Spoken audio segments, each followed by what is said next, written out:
গুলো গাছ কেটে ফেলা হয়েছে। এই বিষয়গুলো আমাদেরকে আসলে অত্যন্ত বিব্রতকর অবস্থায় ফেলে দিয়েছে। বিশ্ববিদ্যালয়ের ছাত্রদের নিরাপত্তা রক্ষার ক্ষেত্রে এটা একটা বড় বাধা।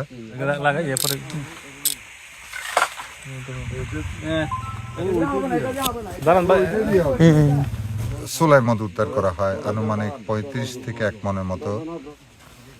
এই সমস্ত পানি পোলাবানদের খাওয়াচ্ছি পাচ্ছেন? এটা তো এখন ইয়ে করে না, প্রসেস করে না। এই যে প্রসেস করে এটা ভাই 5 লিটারই একটা পাওয়া গেছে ওই ফ্রেশ। আর প্রসেসিং এর ইয়াটা দেখো, এটা কোথায় হয়েছে? প্রসেসিং এর প্রসেসটা দেখো। এটা দেখো, ইমন, এটা মাত্র আমরা এটা গরম এখনো এই পাতিলে আছে 5 লিটার পাত্রে এটা গরম, এখনো বেশি হবে না। এটা সিদ্ধ করছে আজকে, এখন তুমি আমরা গরম করতেছ মনে হয় একটু। আর তুই বড় বউর অনুমতি না নিয়া নতুন আরেকটা বিয়ে করে ফেলছস, বিয়েও করস না, এমনি আনি রাখি দিছস, এটা কি ঠিক? তুই তো এখানে বহু অন্যায় কাজ করছস। প্রথম অন্যায় কাজ করছস, বিশ্ববিদ্যালয় থেকে শুকর মারছস। আচ্ছা, এই যে শুকর মারা, এটা তো বন্য প্রাণী যে তুমি মারি ফেলতেছো, এটা তো বিশাল একটা অপরাধ। এটা তো জেল হয়, তোমার তো ওই মামলা জেল হবে এখন। বন্য প্রাণী যে মারলা, বন্যা তো স্যার আমার প্রিয় হয়, দেখো এটা জিয়াল হরিণ মারলে জিয়াল হয়। এটা তুমি হরিণ কয়টা মারছো? না, হরিণ আমি মারিনি, একটা পাও নাই।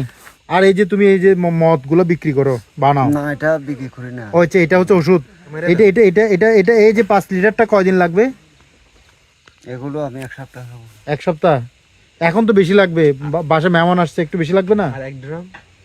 এই যে বিশ্ববিদ্যালয়ের যে গাছ, এটা অনুমতি নিয়ে কাটছে? না, এগুলো আমি খাইতে কি কাটছে এগুলো? এগুলো মালিকর ভাই মালিককে নাম কি? নুরুল আলম। নুরুল আলমের ভাইয়ের নাম কি? মাহবুব। মাহবুব কাটছে? কেন কাটছে?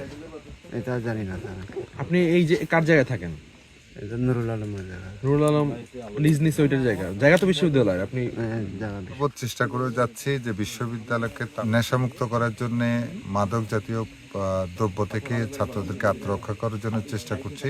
গোপন সূত্রের ভিত্তিতে আমরা পেয়েছি যে জীববিজ্ঞান অনুষদের পাশে যে গ্রিন হাউসটা আছে, তার অপোজিটে একটা ঘরে এই জাতীয় দ্রব্য সামগ্রী তৈরি করা হয়। আমরা এর আগেও কয়েকবার চেষ্টা করেছি, তখন কিছু পাইনি। আজকে সঠিক ইনফরমেশন পেয়ে আমরা রাত 12টার দিকে অভিযান শুরু করি। আমাদের সাথে আমাদের প্রক্রিয়াল বোর্ডের সদস্যরা রয়েছেন, মিস্টার কারণ সাহেব, এছাড়াও রয়েছে পুলিশ সদস্যরা আর আমার নিরাপত্তা টহলরা, সবাই মিলে একসাথে এসে আমরা যে জিনিসগুলো উদ্ধার করি, কিছু দেশীয় অস্ত্র পাই, যেটা হচ্ছে গৃহস্থালী কাজে অথবা বন্য পশু শিকারের ক্ষেত্রে তারা ব্যবহার করে। আর বেশ সোলাই মদ উদ্ধার করা হয় আনুমানিক 35 থেকে 1 মনের মতো। এছাড়াও সোলাই মদ তৈরি করার বিশিষ্ট বেশ কিছু উপকরণ আমরা উদ্ধার করি। তো আমরা এসে যেটা অবাক হয়ে যাই যে বিশ্ববিদ্যালয়ের অননুমোদিত জায়গায় অননুমোদিতভাবে বিশ্ববিদ্যালয়ে অনেকগুলো গাছ কেটে ফেলা হয়েছে। এই বিষয়গুলো আমাদেরকে আসলে অত্যন্ত বিব্রতকর অবস্থায় ফেলে দিয়েছে। বিশ্ববিদ্যালয়ের ছাত্রদের নিরাপত্তা রক্ষার ক্ষেত্রে এটা একটা বড় বাধা। আমরা এর বিরুদ্ধে বিহিত ব্যবস্থা গ্রহণ করব। আপাতত ওর বিরুদ্ধে মামলা করার সিদ্ধান্ত নেওয়া হয়েছে। আর যাকে লিজ দেওয়া হয়েছে তাকে আমরা খুঁজছি, তাকে পেলে তার বিরুদ্ধে ব্যবস্থা নেব এবং তার লিজ বাতিল করে দেবো ইনশাল্লাহ। আগে প্রাথমিকভাবে কিছু জিজ্ঞাসাবাদ করার এক পর্যায়ে যখন তার কাছ থেকে তৈরি করা ফিনিশ আমরা সোলাই মদ পাই, তখন সে পালানোর চেষ্টা করে।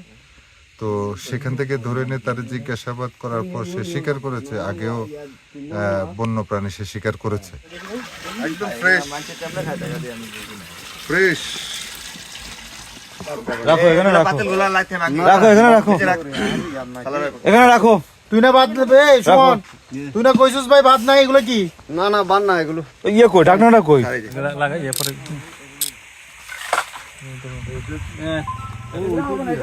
দাঁড়ান ভাই।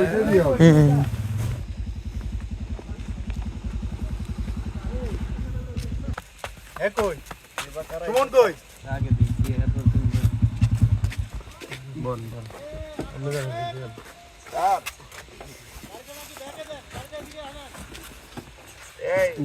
ভিতরে বল।